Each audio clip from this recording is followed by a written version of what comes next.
சர்வசக்திக்கு என் வணக்கம். காரக ஜோதிடம் திருஞான சம்பந்த ஜோதிடர். இது தமிழ் எண் ஜோதிடம். இது நவக்கிரகத்துக்கும் உருவாக்கப்பட்டது. தமிழ் எழுத்துக்கள் 240 எழுத்துக்கும் ஒவ்வொரு வார்த்தை அடிப்படைக்கும் ஜாதக பலன் மிக துல்லியமாக கணித்து உருவாக்கி இந்த வீடியோக்கள் மூலமாக சொல்லி கொண்டு வருகின்றேன். உயிர் நாடிக்கு 5 எழுத்துக்கள். அந்த 5 எழுத்துக்குரிய 3 3 9 6 6 இதெல்லாம் கூட்டா 27. அது கிரகத்தை கழிச்சிட்டா மீதி 9. அப்போ உயிர் நாடியோட விதியின் 9. உயிர் நாடியோட விதியின் 9. அப்போ உயிர் நாடி என்பதே 9 கிரகங்கள் 9மே நம்ம உயிர் நாடிக்குள்ளே இருந்து தான் நம்மளை செயல்படுத்தி வருகின்றது. ஆனால் நம்ம தூங்குறோம் எந்த நேரமும் அனைத்து நேரங்களிலும் நம்மளுடைய உடம்புல அங்கத்தில் ஒவ்வொரு கிரகமும் அந்தந்த நேரமும் பிரகாசித்து நமக்கு உயிர் கொடுத்தவாறு நம்மளுக்கு வாழ்வை உருவாக்கி கொண்டு இருக்கின்றது.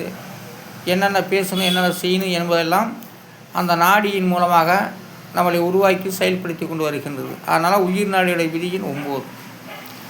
அதாவது கிளுகிழுப்பானுக்கு 7 எழுத்துக்கள் வருகிறது. 7 எழுத்துக்கு 2 9 2 9 6 7 6 இதெல்லாம் கூப்பிட்டாக்கா 41. அதை கிரகத்தால் கழிச்சிட்டாக்க மீதி 5. அப்போ கிளுகிழுப்பானுடைய விதியின் 5. 5வது வீட்டை கிளுகிழப்பான் 5ஆம் இடம். அப்போ குழந்தை பிள்ளைகளுக்கு தான் கிளுகிழப்பு. 5ஆம் இடங்கிறது புத்திரஸ்தான பிள்ளைகளுக்கு உரியது. அடுத்ததாக மண் சுடுது. மண் சுடுதுக்கு 5 எழுத்துக்கள். அந்த 5 எழுத்துக்குரிய எண்ணிக்கை 1 3 5 7 9 இதெல்லாம் கூட்டம் 25. அதோடைய விதி என்பது 7. அப்போ மண் சுடுது என்ற ஒரு வார்த்தைக்கு விதியின் 7. அப்போ வெயில் காலத்தில் மண் தான் சுடும். மண் சுட மண் சுட்ட பின்னு தான் நம்ம நடக்கின்றோம். அதுக்கு பொடின்னு சொல்லுவோம். நம்ம பொடி சுடுதும்பாங்க. மண் தான் சுடும், அதுக்கு பேர் பொடி என்றால் மண் தான். அப்போ மண் சுடுது பொடி சுடுதுன்னு தான் சொல்லுவாங்க. ஆனால் அதுக்கு மண் சுடுது என்ற அர்த்தம். இலை வாடுதுக்கு 5 எழுத்துக்கள். அந்த 5 எழுத்துக்குரிய எண்கள் 2 8 3 7 9 இதெல்லாம் கூட்டா 29.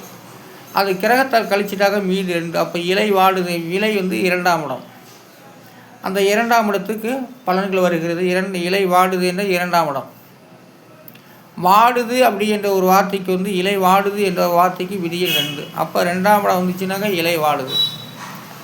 வெயில் அடுத்தது வெயிலுக்கு 3 எழுத்துக்கள். அந்த 3 எழுத்துக்குரிய 8 3 1 இதெல்லாம் கூட்டாக்க 12. அதோடைய விதிங்கிறது 3. அப்போ வெயிலுங்கிறது ஒவ்வொரு ராசியிலையும் வெயிலோட ஆதிக்கம் உண்டு. அப்போ அதான் வெயிலுக்கு 12 அதோட டோட்டல் 12 வருகிறது. அதோடைய விதிங்கிறது 9 கிரகத்தை கழிச்சா மீதி 3. அப்போது வெயில் 12 டிகிரி ஒவ்வொரு ராசியிலையுமே 12 டிகிரி வரலும் அது உச்சாட்டம் 120. 12 120 வைத்துக்கொள்ளலாம்.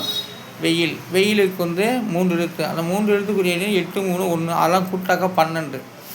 அதோடைய விதி என்பது 3. அப்போ வெயிலுக்கு அது டோட்டல் ஒவ்வொரு ராசியிலும் 120 டிகிரி சஞ்சரிக்கப்படுகிறது. அதோடைய கிரகத்தால் கழிச்சா 3 டிகிரி. அப்போ 3 நாடி 3க்குமே அந்த வெயில் நம்மளை உணர வைக்கிறது.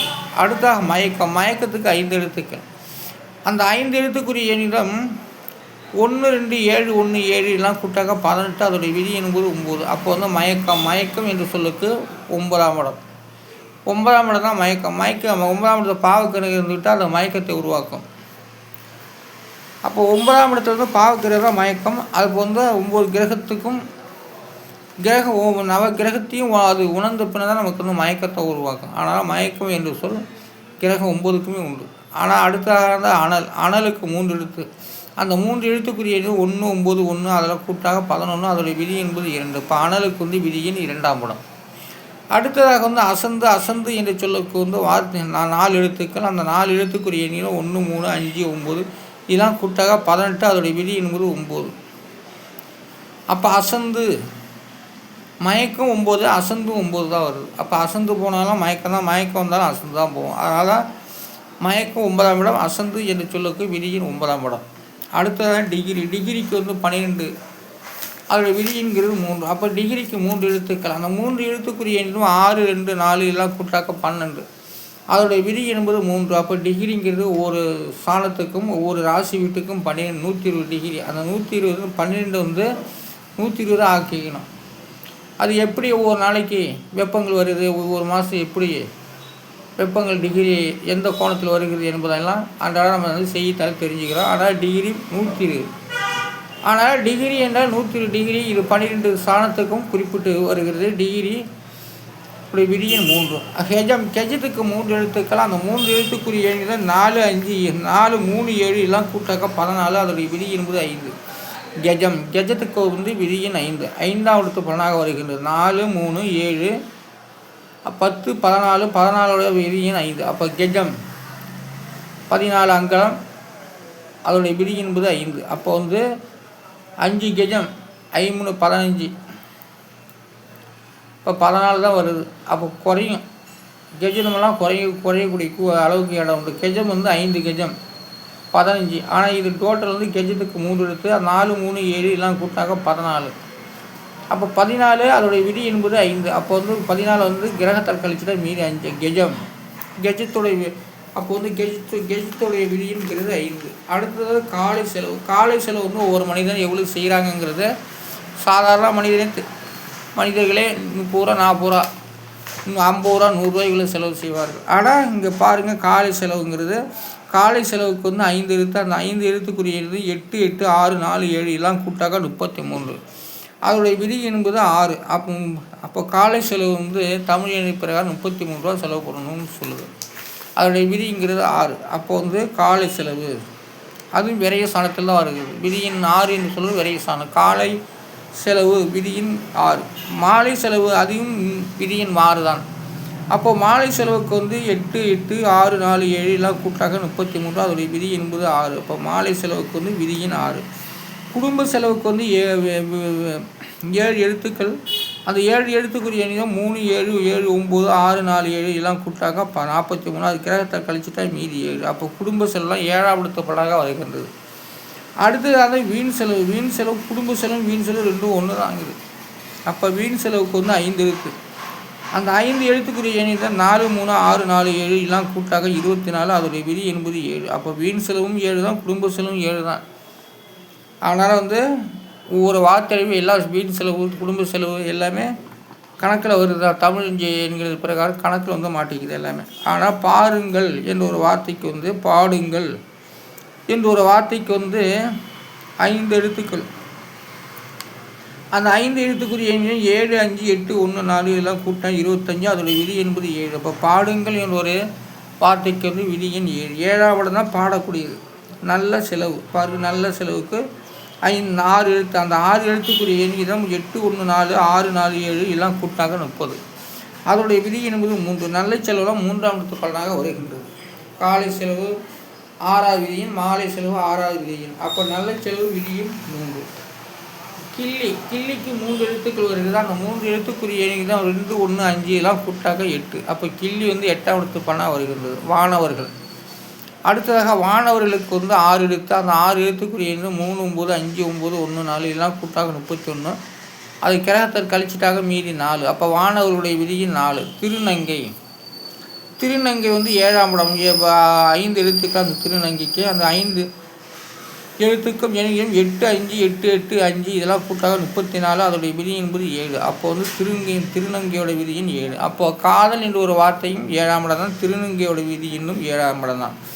திருநங்கைகள் என்ற ஒரு வார்த்தைக்கு வந்து மொத்தமாக சேர்த்து சொல்லுது. அப்போ திருநங்கைகளுக்கு வந்து எண்களிடம் 8, 5, 8, 8, 5, 1, 4 இதெல்லாம் கூட்டாக 39. அதோடைய விதி என்பது 3. அப்போ திருநங்கைகள் 3ஆம் இடம், திருநங்கை 7ஆம் இடம்.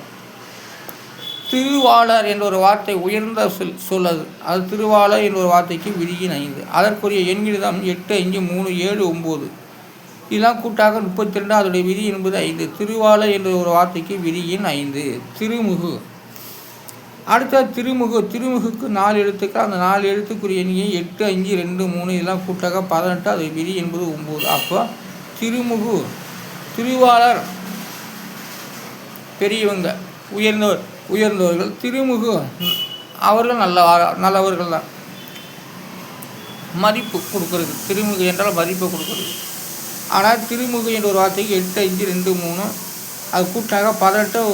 அதோடைய விதி என்பது 9. ஒரு அதிகாரிக்கோ ஒரு உயர்ந்தவர்களுக்கோ பெரிய மனுஷனுக்கோ மனிதர்களுக்கு வந்து திருமுகு என்ற வார்த்தைக்கு போட்டு தான் நம்ம எழுதணும். திருமுகு என்ற வார்த்தை தான் குறிப்பிட்டு அவர்களுக்கு அவரை வாழ்த்த வேண்டும் என்று வாழ்த்த வேண்டும். அதன் அடிப்படையில் தான் ஜாதகம் என்பது ஒரு வாழ்த்து அடிப்படையிலே நடந்து கொண்டு இருக்கிறது என்பதை நான் இந்த என்னுடைய காரக ஜோதிடத்தின் மூலமாக அனைத்து சொல்லி கொண்டு வருகின்றேன். ஏற்கனவே உள்ள காரக ஜோதிடம் ஆராய்ச்சி நிலை என்ற ஒரு குறிப்பிலையும் நான் போட்டிருக்கேன். அது என்னுடைய தான். காரக ஜோதிடம் ஆராய்ச்சி நிலை என்பது என்னுடைய குரூப்பு தான் அது. இப்போ காரக ஜோதிடம் அரியலூர் என்ற ஒரு குரூப்பும் என்னுடைய குரூப்பு தான். ஆனாலும் அது கட் அடித்து அதை அறியாமல் ஏதோ ஒன்று மிஸ்டேக்கானதால் கட் அடிச்சு. அதனால் இப்போது காரக ஜோதிடம் அரியலூர் என்ற ஒரு தலைப்பில் என்னுடைய ஃபேஸ்புக்கும் என்னுடைய யூடியூப்பும் சேனல் வருகின்றது. அனைவரும் பார்த்து மகிழுங்கள். பார்த்து தமிழ் வார்த்தையில் இப்படி ஒன்று உண்டா, இது புதுமையாக இருக்கிறதே என்றெல்லாம் நினைக்கலாம் நீங்கள். ஆனால் இது புதுமை தான்.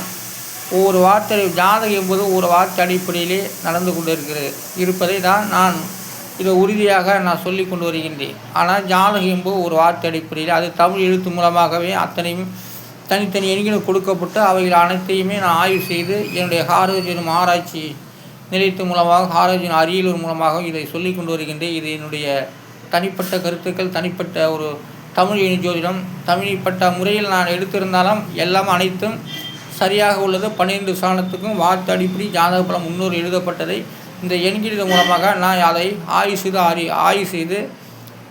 செய்து இதை நான் யூடியூப் மூலமாக ஃபேஸ்புக் மூலம் சொல்லி கொண்டு வருகின்றேன், போட்டு வருகின்றேன். நன்றி, வணக்கம். எல்லோரும் சப்ஸ்கிரைப் பண்ணுங்கள், லைக் கொடுங்க, கமெண்ட் பண்ணுங்கள். நன்றி, வணக்கம்.